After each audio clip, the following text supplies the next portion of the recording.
All right, that was Tupac, Dre, and Roger, California Love.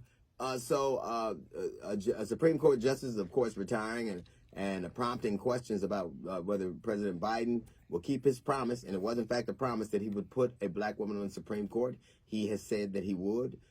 And the interesting thing is that the murmurs that you hear on the right is you shouldn't put someone in the Supreme Court based on skin color.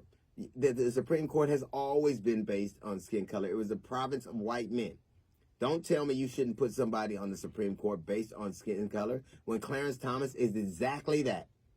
George Bush wanted to replace Thurgood Marshall with a black guy, so they replaced him with that black guy. And he is the most unremarkable Supreme Court justice in the history of the Supreme Court.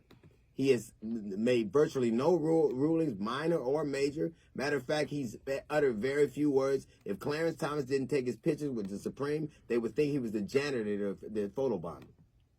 And stop telling me what's about qualifications. Are only white men qualified? So the only way you can be qualified is if you're a white man. There's nobody else. And why shouldn't courts look like America? Why shouldn't courts look like people that live here and pay taxes? And you see what happens. Virtually everything that's happened for black people in terms of expansion of our rights came as a result of those courts. Everything. And now, when I hear all these people, these dudes who are telling me, oh, black women are they're voting, they're going for this, they're going for that. I've watched black women in the course of the last year and a half get a vice president, and they got they're going to get a Supreme Court justice. And I say this, there's not one black man that sits on the Supreme Court that is reflective of the views of black men. Not one. Whereas black women are getting to get one. Right now, as we speak. Stop telling, what has he done so far? It's the first quarter of the game. It's the first quarter that all that would count if the Kansas City that's going to the Super Bowl and not Cincinnati. So yes, I think that it makes me proud that they're getting exactly what they said they wanted. They got the vice president. Now, I don't know how that'll turn out, but I know the Supreme Court justice, particularly at the time that these important rulers are going to come affecting black people, black women in particular, women's rights in particular. It is nice to have a woman reflective of the views. It is nice to have a woman. It is nice to have someone on that panel that's reflective of constituents that she represents. We don't have anybody. Is Clarence Thomas anything like the black people that he looks like? Not at all. Stop telling me that.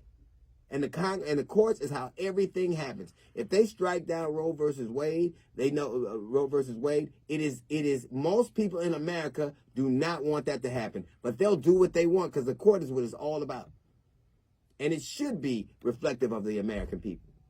Nobody votes at a higher rate than black women. Nobody. No demographic at all. No demographic is higher, in terms of education, in terms of being entrepreneurial, and more in more danger than them. And I'm glad they use their wherewithal and political prowess to get something they want done. Everybody else talking about, oh, this is this and that. They're actually, now I'm not saying they're pleased with everything that happened, but I guarantee you what? They're getting something they said they would get. Why does it always have to be, every time it comes up for qualifications, only the country looks like it does right now, has some of the misgivings it does right now, because we've only had one view, a white dude's view. And it's time to change that, and I'm glad sisters are doing it. There's a little note from the GED section. We got the Jazz Report coming up in 15 minutes. It's the D.L. Hughley Show.